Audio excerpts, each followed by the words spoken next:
Welcome to the Rudick Report. Today is January 19th, 2023. This is part 2 of the dollar reserve currency status in Jeopardy video put out yesterday. As we recently warned, more countries are preparing to move away from the petrodollar. The Saudi Minister of Finance, Mohammed al-Jihad, indicated that the Saudis will gladly accept all currencies for settling oil transactions, and it appears that the U.S. global currency dominance is coming to an end.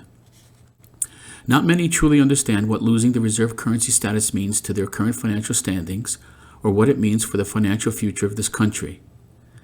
Many nations are going to switch to using the Chinese currency, the yuan, or the digital yuan, or perhaps even the new BRICS plus commodities-backed reserve currency that's about to be launched by China, Russia, India, and other participating nations.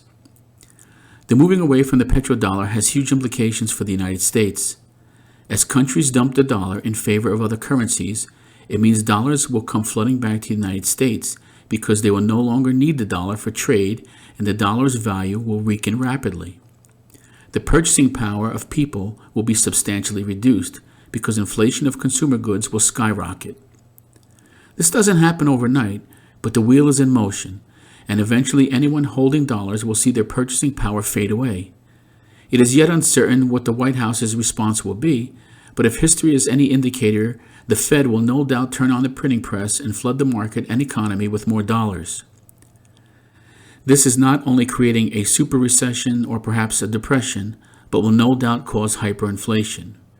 We would become akin to the Zimbabwe, Weimar Germany, and the Venezuelan economies.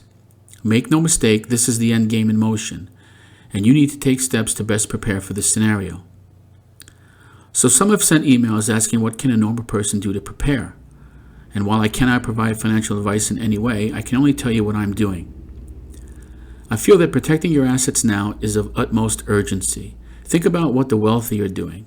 More than likely, they are already moving their excess dollars into hard assets. So what exactly is a hard asset?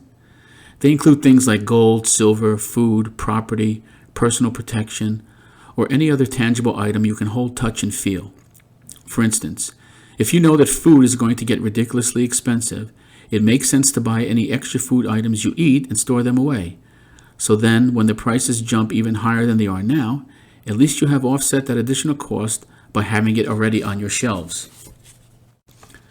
At some point, if the Fed continues to raise interest rates, the ability for people to afford items is drastically reduced, and that would cause a deflationary environment. Think about supply and demand. If the demand is high, so are the prices, and if demand is low, then we have low prices. It's the same scenario here. It makes sense to look into assets that are away from the dollar, as it appears that the entire U.S. banking system is on thin ice. As an example, take a look at what's happening with Bank of America right now.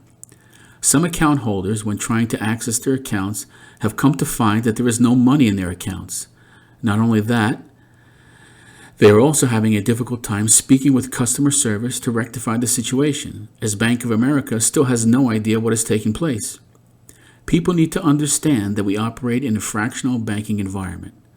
So in the case of Bank of America, if people decide to start pulling money out, they will soon realize that the money is not even there. And if the bank run continues, the bank itself will limit your withdrawals significantly. If you have ever tried to pull any significant amount out of the bank, then you understand the hurdles you have to climb. Now imagine a bank run on top of that.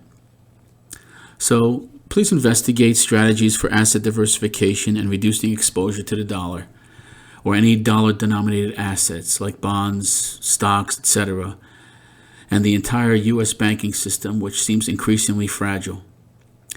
I buy a few ounces of silver when I can, as money allows. I have used SD bullion, I use JM bullion at times as well, and both provided me with excellent experience. Do what's right for you and your family, but do something. And let's not forget, today, January 19th, we are on the verge of a debt crisis in the United States, with both sides will now perform a dog and pony show about raising the debt limit.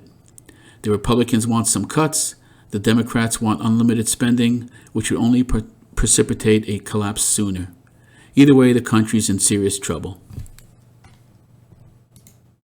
Thanks for listening. If you find this content useful, please subscribe, and if you're able to, please support the channel by visiting the affiliate links. Until next time, this is the Rudick Report.